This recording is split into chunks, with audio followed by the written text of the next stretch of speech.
and then Bill, you're going to start us off. All right, this is our podcast for the week. We're doing the Bank on Purpose. I'm Texas Bill, and this is Jody Ogden. We have Ron Mora here with us today, and he's an investor and a commercial buyer and a lender. So we have the privilege of seeing him today. And Ron has an amazing story about how he started investing, how he grew his money safely, and how private lending changed his future. So, Ron, tell us a little bit about how you got started.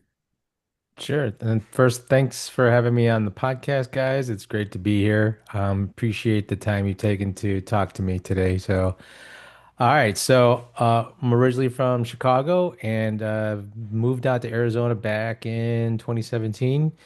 And I had spent my career in the IT sector for over 25 years and going from various positions, elevating my career and basically evolving in my role through different companies.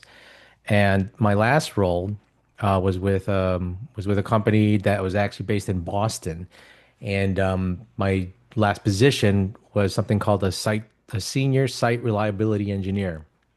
What is that, right? That's basically a cloud engineer. Now you might ask yourself again, what is that? So it's someone that handles the infrastructure of e-commerce sites using code and using other resources that we use through Amazon Web Services or AWS or other platforms that Microsoft has that's called Azure. I think Google has one as well. So yeah, the Google Cloud Platform.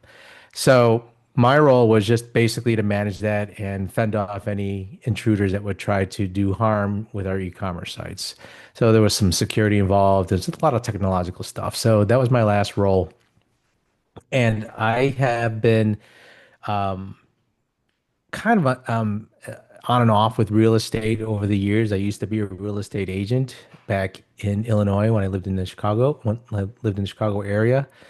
And got my license in '05, survived the bubble in '08, and eventually let my license expire in 2022 after I had moved to Phoenix.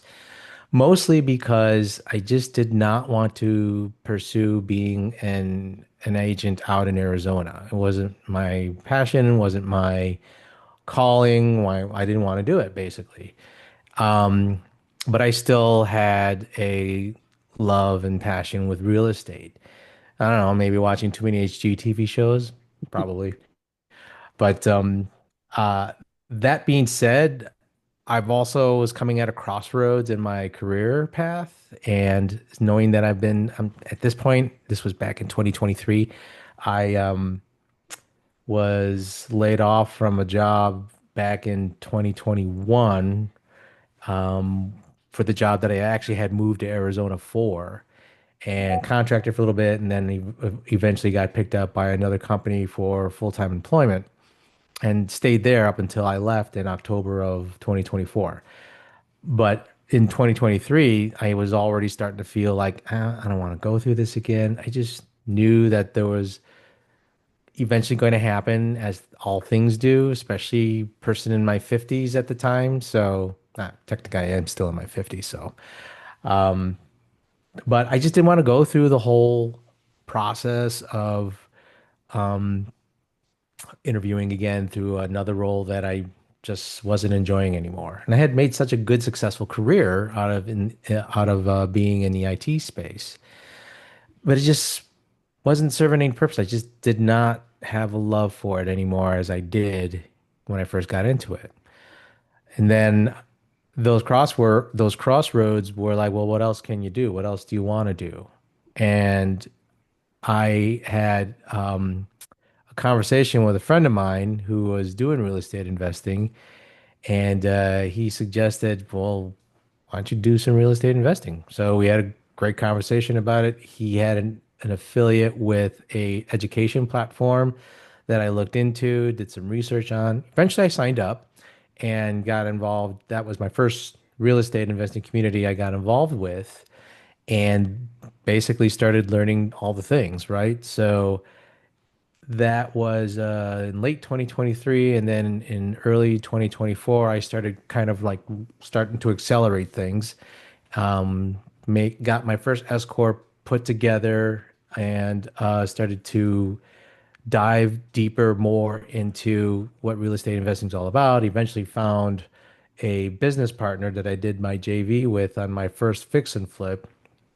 We purchased the property in August. It was a luxury townhouse in Tempe, Arizona, which is about a few miles south of Arizona State University. So it was a great location. It was right off the freeway. And so we thought that this was going to be a great fix and flip, right? My first project. Super excited about it. Rehab took 5 weeks. So we got it back on the market pretty quick, except the market turned and things kind of sat for quite some time. But coupled with that, turned out that my business partner wasn't so good, let's just say, and it turned into a bad experience overall. And then coupled with bad realtors that we had initially, um, that wasn't marketing the property properly, so we weren't getting any foot traffic, and they wouldn't listen to pretty much anything that I had suggested to them. So that was just bad all around. Eventually, we did sell the property in June of this year in 2025. So it was sat on the market for about 9 months. Terrible. We took a loss on it. But what I learned from that experience was to how I properly vet my business partners for any future JVs that I will be doing. I'm pretty sure I will be doing. So big learning lessons.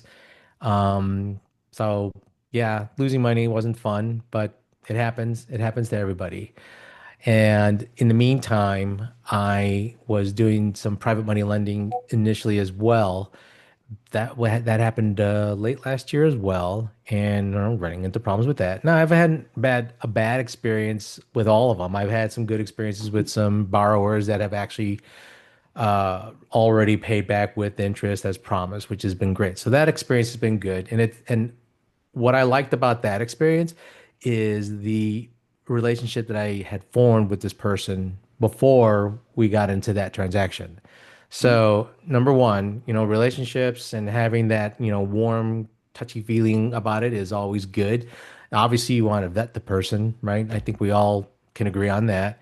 Yep. The learning lesson I'm taking from this other borrower who hasn't paid me back yet, so that's still pending. And so uh, that hasn't, I haven't lost the money completely yet. There's still just hasn't paid back yet, and he's way overdue. He defaulted back in February, so it's been I don't know. We're in October now, so still dealing with that, unfortunately. But at least he hasn't ghosted me completely, so it's still on the forefront. And unfortunately, I have to look into some litigation actions that I may need to take with this person, which is unfortunate. You never want to have to go through that. And if at all avoidance, I, yeah, definitely would do that. But that lesson I learned from that experience is that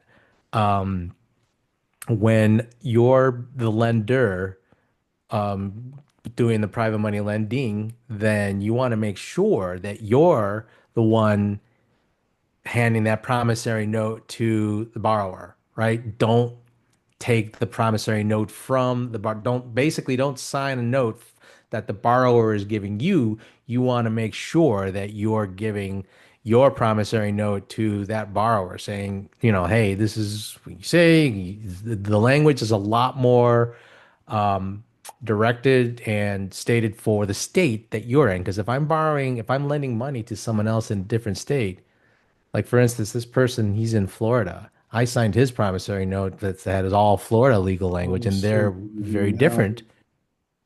What's that? so now your legality stuff you have to hit in Florida instead of Arizona, right? So making it that much Yep. more of a headache for you to wow. That's a good, I mean, bad Yes. lesson to have to learn, but it's a good lesson for somebody that's just getting into lending to know. So obviously you stepped out Absolutely. a great career and then into this realm and whatnot. What was the fear in changing positions as far as stepping out of that great career and into real estate right off, Ron? Because real estate investing, when I first got into it, it gave me a better purpose. It gave me a better sense of direction, and it also was going to give me the opportunity to control my own destiny. Whereas if I would have stayed in corporate America, your life is controlled by someone else that may deem that your position is no longer required, and they may eliminate your position, or they may downsize you, whatever it is. I don't want to deal with that anymore, right? So I'm just now taking back control of that for me, and going forward, I'm using real estate as that vehicle to get me to that place. Sweet. So why real estate instead of a different vehicle? I mean, for you personally. Because there's many different facets of real estate that I could build wealth with, right? I can hold property, I can invest in multifamily if I wanted to, and or do flipping, right? So that all offers the opportunity to earn some a good active income, and you can actually build a business out of it, and it's pretty popular out here, right? So I'm in Arizona. Pace Morby is huge person in the community. You guys know that. Yeah. So he's I go to a couple meetups about once a month or so that I always run into other sub two folks, and super super great people, and they're always very friendly. So it's nice to connect and network with them and just kind of get a pulse on where things are at. So I honestly, I really didn't want to do anything else. There were other things I could have done. Yeah, maybe I could have started up a business or a service or product, and I just wasn't interested in that. For me, it's all about building relationships. I really enjoy networking, and for me, I thought this was the best of both worlds, right? If I want to be successful in real estate, I got to get my name out there and start shaking hands, almost like a politician, right? So it's just a great marriage, we'll just say. So I mean, obviously it has its good days, bad days, like anything else, right? But when you're building something from scratch, so that's why I picked on real estate as my thing to do. Gotcha. Well, obviously, right out the gate, it sounds like you've had enough challenges and whatnot. And most people that would let that stop them. I feel seems like you're just okay. It's just another day now. I got to step through it. But what's the process to get? I mean, that's a mindset, right? And so, what's Mhm. the process that you get your mindset through from taking a hit to moving forward to take the next step instead of saying like, okay, no more partners ever again for that instance, instead of that to say, like you said, I'm sure I'll do it in the future, and this is going to help me learn how to vet them better. So, what's that process like for you? Yeah, so the process for me is that I guess part of it is my personality. I always see the better in people. I don't, not to say that the person I did my first JV with, he's a bad person. He's not a bad person. He's a good person. He just made some bad decisions, made some bad choices. So that is the kind of person. And had I known how to vet him better by just asking questions, I probably would never gone into the JV with him to begin with. But this is my first one. You don't know what you don't know.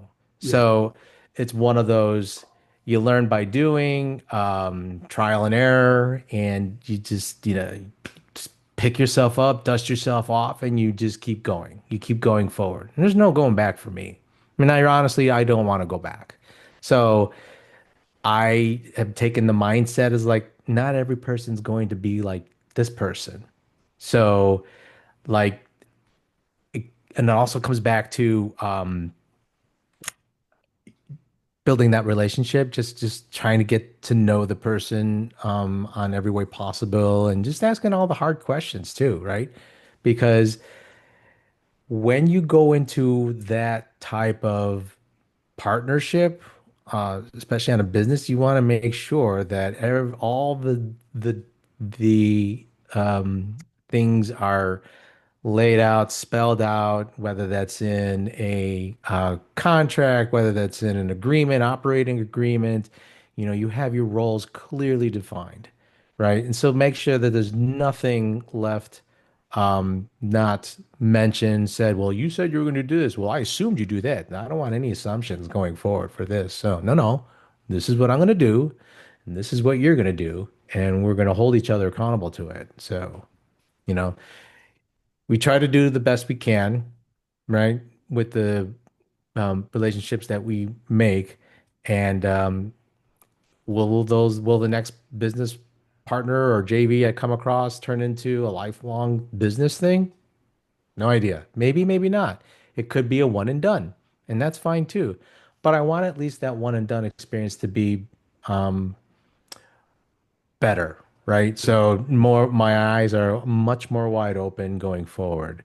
So yeah, but Jody, you're absolutely right. It's a strong mindset, and you're right. A lot of people probably would have been like, "Oh, I tried, and I don't think this is for me." So I don't know what else I can do. I guess I'll try something else, and or I'll go back to my W-2, which is what a lot of people would do. Yeah. So A lot of people that first hit, it's done. We're yeah, stepping through. It's a big deal. Yeah, basically one of the first deals I lent on was I lent in two different ways, and I made the mistake. It's my mistake. I didn't.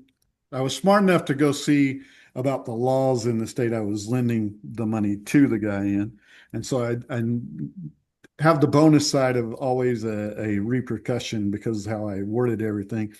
It was my document, so that was fortunate that I was smart enough to do it that way.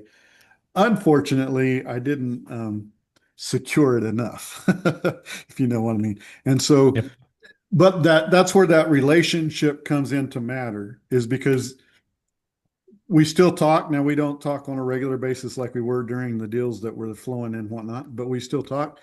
And it's because of his character, he's the one that's bringing up, hey, this is how I'm trying to get this done. And through life's challenges and whatnot, yeah, I'm in the same boat as you. I might have to go for legal action some way, but that relationship matters enough that, in this instance, it's been 2 years and yes, it's dragging on, but at some point I may do it. But because the relationship's there, I'm more lenient. And of course, at the same time, he's like, look, we'll add this much more to the bottom line. I'm going to take care of you. It's just a matter of something's got to go right, which right, um, he literally called me out of the blue yesterday and suggested a different market because he's in California and trying to make stuff happen out there. And of course, you know how stuff is out there to begin with, anyway. And so, um, at least, like I said, the relationship and he's trying there makes a difference. And you don't want to jump; you want to avoid it by in the front side. So that's the learning lesson I got now as a borrower now. I know that we need everything that we can figure out to do on the front side done right and everything on the back side so we don't have this. And right. and of course I want to try to protect other people's money just the same as I would have wanted mine or I wish I would have known to do with mine. So that's a bonus. So For sure. if you were telling somebody that was just coming into the business and they were going to, let's say they were doing lending, because I think that's the best way to get started into real estate, what would you say was the first processes they should look at to learn so they don't do something stupid like I did, even though I knew better, and step in and throw money at where it wasn't the securest? Well, you want to make sure that whatever you're going to lend out, right? You want to make sure that those terms are clearly defined. Obviously through a promissory note and the security, how that note will be set. Whether that's through real estate or whatever vehicle, you want to make sure that there is security there. For a first timer, I would totally suggest that they make sure that that note is secured by real estate. I wouldn't go with a personal guarantee or anything like that because that way, I think you're putting yourself in like a third position from anything else, right? So, um, yeah, that would be my big for first timers. Absolutely. You know, whatever they're comfortable. Oh, the other thing is that they have to be comfortable, like not seeing that money come back, right? Whether that's 5,000, 10,000, whatever, because there's that risk, right? There's always risk when you're lending money out. So you got to be good with like, oh, hey, we were hoping for the best, except things changed. This happened, that happened, and we couldn't get all your money back, or we couldn't get any of it back. They have to be okay with that. Yeah. And if they're not, then they shouldn't do it then. Yeah, absolutely. I think that's 100%. You shouldn't, don't loan anything you can't afford to lose. At the same time, that's where I think that again, that relationship comes in. We all three have a mutual friend that she was in a spot that uh, she was helping get capital for a deal, and it ended up losing big. I mean, huge big. I mean, we're talking millions of dollars big. She ended up, or they ended up losing really the reality of it. And she's took it as her personal responsibility to make sure that money gets paid back, whether it takes 1 year, 5 years, 10 years. That's her, the personality. And of course, that relationship with them, she counts as more important than any dollar amount. So it's that's going to matter with the person, you know, more to me as a lender. I want somebody that their word is their bond, but knowing that when something goes awry, they're going to do whatever they can to help fix it. That's just the right person to deal with, if you ask me. Mm, So, I mean, yeah, it's a risk, but at the same time, it's that relationship can make or break whether I'm going to jump in there or not. You know what I mean? absolutely. I mean, yeah, I agree with you, Jody, on that the word is your bond thing, but it also depends on how well you know that person too, right?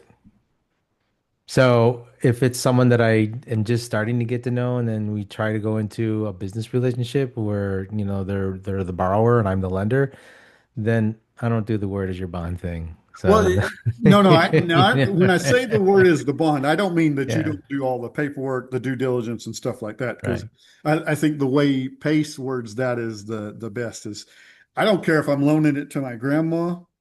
I'm gonna do all my due diligence. So Yeah, it, yeah, it, exactly. Yeah, so the friendship matters, but I'm not going to not do it right again just because of right. the relationship. It just makes me feel better when that kind of a person you're dealing with versus one that, oh well, I lost it, and now Right. they're on to their next deal or their next, with no thought of what's in the past or doing what's right. That's the person I would just rather not deal with. So. So, how has private lending impacted your retirement planning yourself? Ron? So,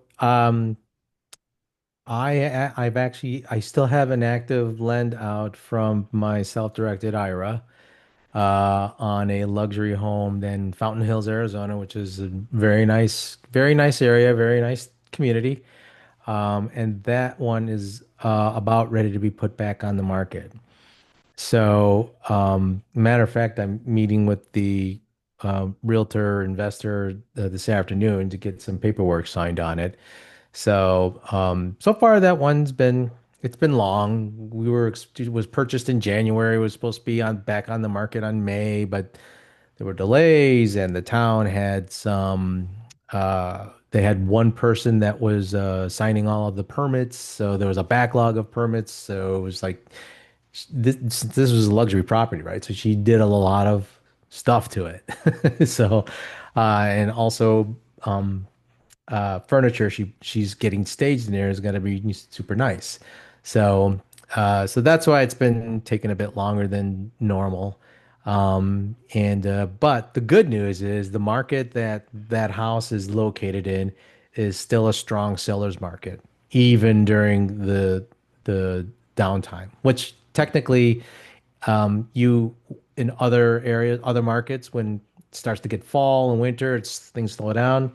Arizona, things start to heat up because we got the snowbirds coming back. So it's just almost like reversed.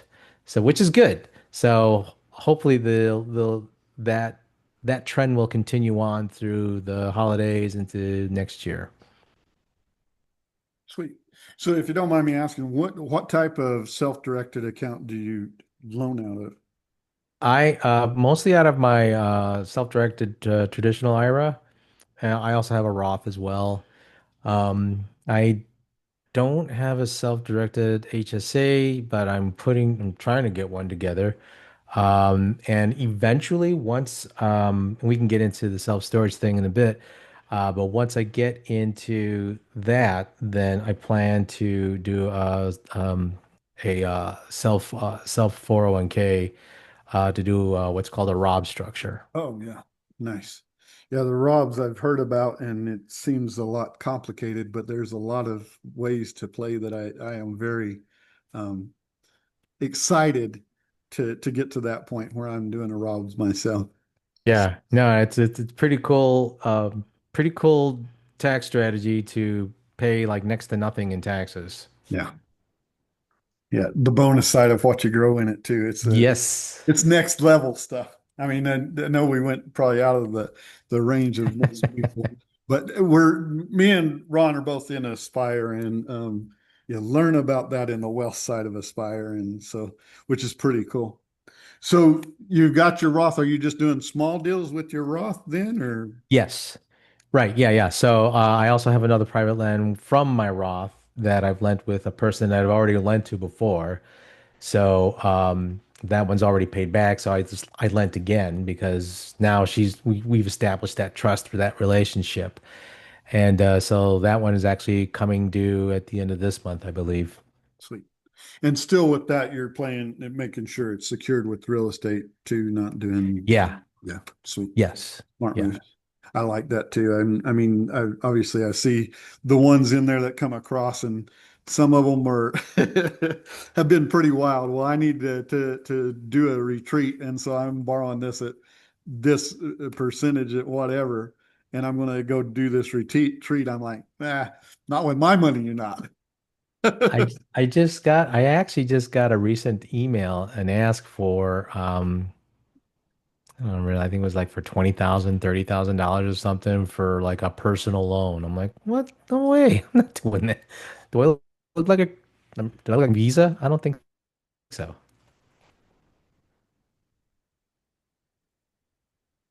Sweet. Bill, you got any questions, man? Yeah, as when you said about asking certain questions to qualify somebody in early in the conversation, it was I was just wondering what are some of the kind of questions you would ask to, you know, qualify somebody there. Yeah, the big thing is who have they borrowed money from before? And if but basically asking for references. Who have you borrowed from before? Can I contact them? If they try to ditch the question or kind of like, oh, well, it's been good. I try to give you any kind of BS. Brew, red flag number one. Mm. So, um, that's probably the best one to do. And then everything else is just like, all right, great. And um, for what projects, what positions are these lens in? Just asking just your very general questions like that. Sweet, that sounds good. Yeah. So, Ron, you're going into self-storage now. Are you going to do that as a business model or Yes. So after we closed on the flip, well, actually before that, I started pivoting into self-storage back in February, and only because the market had changed for the residential market. Mhm. So I decided to, rather than try to do another flip in the area where it was just gonna basically sit, um, a lot of things were going on at the time, and that's I mean, I wanted to get into self-storage anyway. And I had wanted to do that since June of 2024 after I went to a 3-day master class in Indianapolis. And since then, I've just been like, oh man, it's the thing I want to get into. Um, I like self-storage because of its recession resistant place. The cap rates on it can be very good depending on the market, depending on how much improvements are made on the property.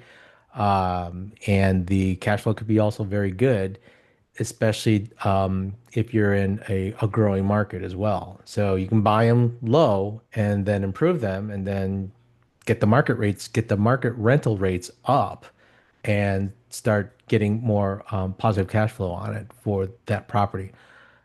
Now, it wasn't until recently that I needed to kind of figure out what am I going to do? Just like own a bunch of self-storage units and then what? It felt like I needed something else that kind of like drove me to want to do this. And I think you guys just went to the second Salt Lake City event, right? Yes. Right. So I went to the first one back in July, and the three coaches basically helped me figure out what my the Mount Everest could is for doing self-storage. And that was fantastic. And once I got clarity on that, then that really invigorated me to dive more into it. So, I like I like the idea of wanting to provide back to my community. And it's really kind of the other thing I got into real estate investing because at first I wanted to help solve a lot of the homeless problems that we have in my community in the Phoenix area. So that's why I was looking at multifamily or co-living, and just trying to find some or trying to build some um, uh not home improvement, what's the home affordability Mm. for my community. And then once I pivoted away from that because of the current market conditions, I'm like, well, can I do that with self-storage? And then, Jesse and the other coaches helped me figure that out. So I was like, great, this is fantastic. This is exactly what I want to do now. Nice. So can you tell us in what exactly your Mount Everest is now? Sure. So with every facility that I own, I am going to basically donate like a certain percentage of my units to help those that are in need, whether they're homeless, whether they're in domestic situations, whatever distress situation that folks are in, they will have a place to keep their belongings and not have to worry about it.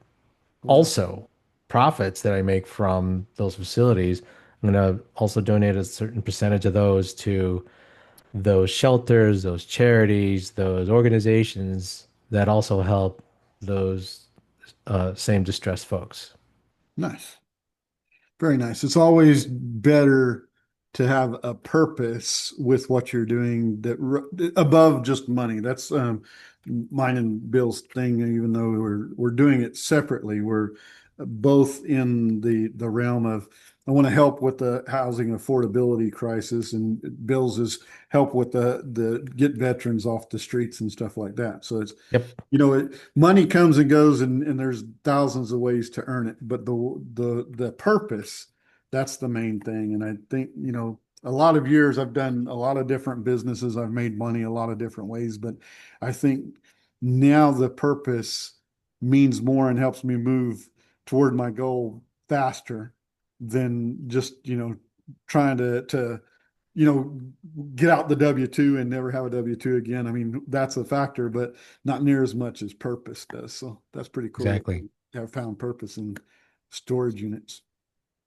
So if you were going to tell somebody they're looking at real estate, they don't know where to start and whatnot, what do you think is the easiest path to get into real estate? So when other folks were starting to ask me like, how do I start? I'm interested in doing real estate investing. I always tell them, depending on where they live, right? Look up your local RIA, your Real Estate Investor Association, contact them and see about like sitting in on a meeting and just kind of getting a feel for it and see if it's really for them. Also, I've recommended a book that they should read as well. It's called Start with Strategy. The author is I think his name is Dave Myers. He's part of the Bigger Pockets team. Great book. It really goes into it's pretty easy read. It goes into some great depth on the different types of real estate, like whether you're doing a burr, whether you're doing a fix and flip, whether you want to do a hold, and so forth. So it really it sets that path to see if this is something a person wants to do. And if they get overwhelmed by it, they think, man, there's a lot, then that will also help them make a better decision. So I don't know if Bill had told you about our event we're aiming on putting on in Dallas in next spring. Did he tell you a little bit about that?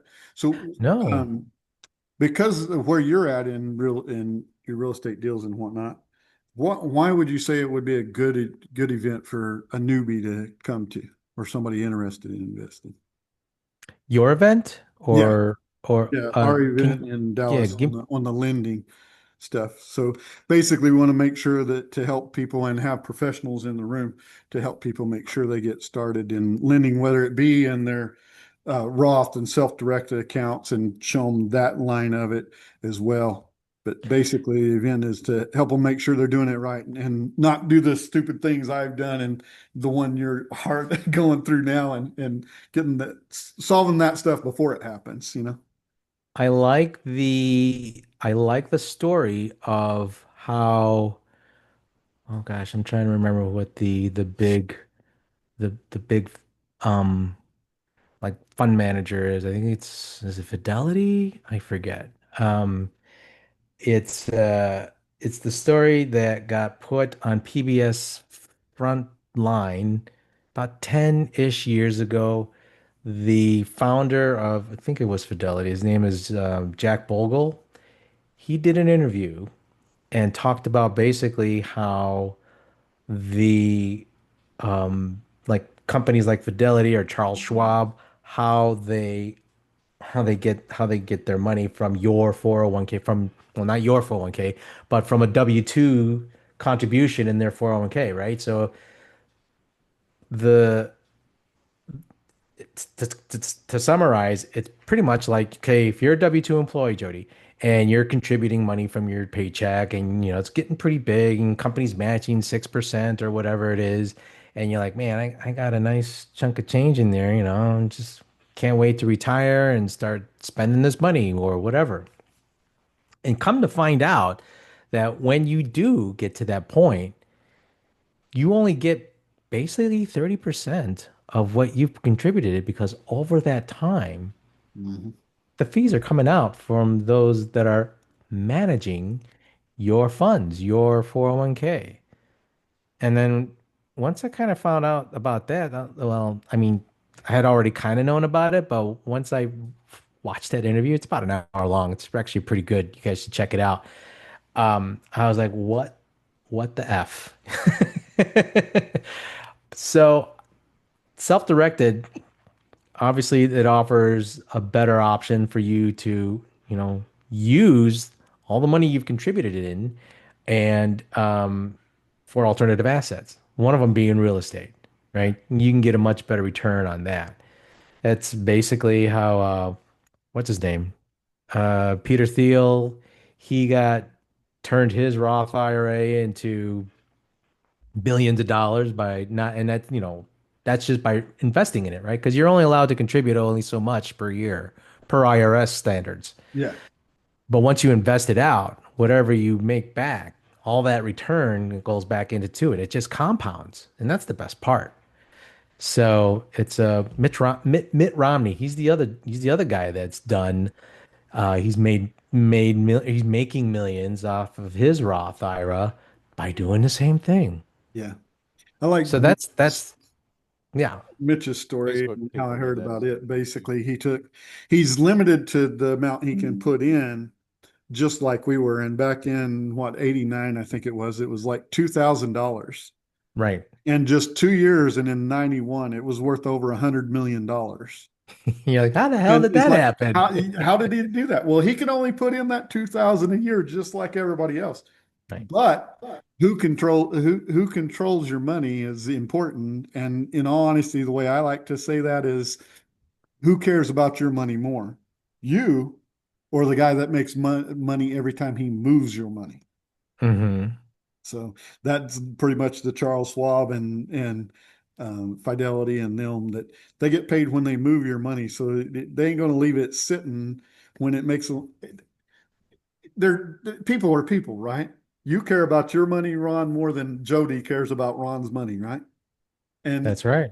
when you give somebody else control of your money, you're expecting them to care about you and your money more than they care about their own family. And Right. it just doesn't make sense not to want the control like in the self-directed. Right. And even then, when you're investing with your own money out of those IRAs, you're getting already better returns because what's the stock market? What's the mutual funds giving back? 5%? Maybe 6? No, you're investing with returns on that are in the double digits. Yeah, So, that just makes better sense. So yeah, I'm definitely going to keep lending out of my IRA just to the right people that I know that I'm going to get a strong return on. absolutely. I like using it for multiple purposes too. So I just loaned on a deal in a fractional deal where it's a ground up build. And because my name is on my IRA account, I get to use it as experience on a ground up build. And since I actually have a property that I plan to do a ground up build on, now I can go to the bank and say, I've actually got experience instead of being somebody that's, trying, I got to go partner with somebody that's got experience to do the deal instead. So I like any place I can Oh, that's benefit cool. more from it too. And of course, you can benefit from what I think it's up to 6 ways or more with real Hmm. estate and your self-directed accounts. It's just untouchable any other way. Right. So you got your name on the operating agreement that shows that you're like Yeah, nice, yeah. nice. That's perfect. Yeah, I'm also getting into the lending space too. I'm a private money broker that basically will match a borrower or an investor borrower with a lender and building a platform using AI to kind of expedite that process. Oh wow. Hmm. Wow. So how is AI setting your lending up to go better, since obviously you mentioned that, and I know we've been Hmm. playing a lot with AI lately myself. So My God, Jody. So this is basically essentially how it works. I call it Tinder for borrowers and lenders. So essentially, the platform is going to be web-based. It's going to be mobile app friendly as well. So let's say, Jody, you need $300,000, right? So like, hey, Ron, I'm looking for 300,000. It's for a fix and flip. This is my initial creds. This is what my experience is, what my credit score is. Basically, you're giving me some top level information and your exit strategy, whether you're going to flip it or you're going to hold it or whatever it is. And I'm like, great. What state is it in? Are you doing it in Southeast, Southwest, or whatever? And then I can, based off of your criteria, as long as you're at a minimum 80% match with my lender's criteria, out of the 100 plus lenders that I currently have a relationship with, then it's going to come back with the top three for you. And that way I can start the process and just reach out to those lenders and say, hey, this is Jody. He's an investor. He's looking for funding for his project. What do you think? So at the possibility of you getting three term offers, I don't know, I don't know, man. You tell me, how does that sound? yeah, sounds pretty good to me, except I won't be doing the fix and flip. I do fix and holds, but I like Right. I mean, I just use it yeah, as an yeah. example, but that's I know what you that is the premise of what I'm building. nice. I would like to see that after it's done, see how we can um, help you with that and how we can get more use of that as we go too. So um, Absolutely. What's And you should the own that best inside ways? your Roth so that your Roth is making that income every time you do that also. So What's that, Bill? you should have your company, your Roth company own that process so that every time you make a fee, it's going into a freebie. So you're not paying taxes on all that. Right. So during the beta process, just obviously, I'm not going to charge anything to the borrower. I'm not going to charge anything to the investor. It's going to come out of the lender side because they're going to be the one benefiting from it, right? Yeah, yeah. So But as your company initially, owns it, it's you're still going to get a fee, and that fee would be tax free if you own it by yourself. yeah. So that's the whole plan, right? So it's and I'm still going to get a point or whatever it is my broker agreement is with the lenders. But there will also be a cost of like, hey, we want to continue business, then this is the new fee that I'm going to be adding on in addition, or maybe just build it into the broker fee. I don't know. Nice. That's the best way I can see monetizing it. There's one other company out there that's sort of doing it, except they are just bringing in borrowers or investors to their GPT. And then what are like, oh, put in your same idea, put in your creds, put in your information, and then that information gets shot off to their brokerage where they just only work with their products. Yeah. And they're charging the user, the borrower, a subscription fee for it. It's like $200 a month. Oh, You want to wow. continue using us? Yeah. So I'm already going to undercut them by not charging them at all, and it's all going to come out of the lender side. Yeah, there's plenty to come out the lender side anyway to where you don't have to nail the borrower. I like that. Yep. Sweet. Yeah, we'll have to get you back on definitely when as you get that built and everything so we can help people. Yeah, man, I'm excited about it. So this is something I never thought I'd like get back in IT in this way, but this is a great way. Yeah. It's a whole lot You're more doing fun it this way, now, right? right? Absolutely. And that's what I love You about it. add that knowledge to it. You might as well do it. What was that, Bill? Anytime you can add that extra skill that you had from your past, you can bring that into play and you might as well use it, right? Absolutely. Hmm. Absolutely. So Ron, what's the best way for people to get a hold of you, man? Follow me on social media. My Instagram handle is RW Mora. LinkedIn, Ron Dash Mora. I think that's what it is. And people can also find me on Facebook as well. Sweet. Well, appreciate your time, man, and we'll have to definitely do this again. And as you grow more, get more stories out of you because I feel there's a lot more coming. Yeah. This has been fun. Thanks, guys. I appreciate it. Thank you. Thanks for Y'all, having this us. has been Bill and Jody on Bank on Purpose, and today's guest, Ron. Y'all hit him up, show him some love, get following on Facebook and Instagram and stuff. That's you want to stay caught up with him as he grows and grows, and see what you can learn as he learns it. Outstanding. Have, have a great Thanks, one. Ron, for being here. Thank you, Thank Ron. you, guys. Appreciate Thank it, you. man.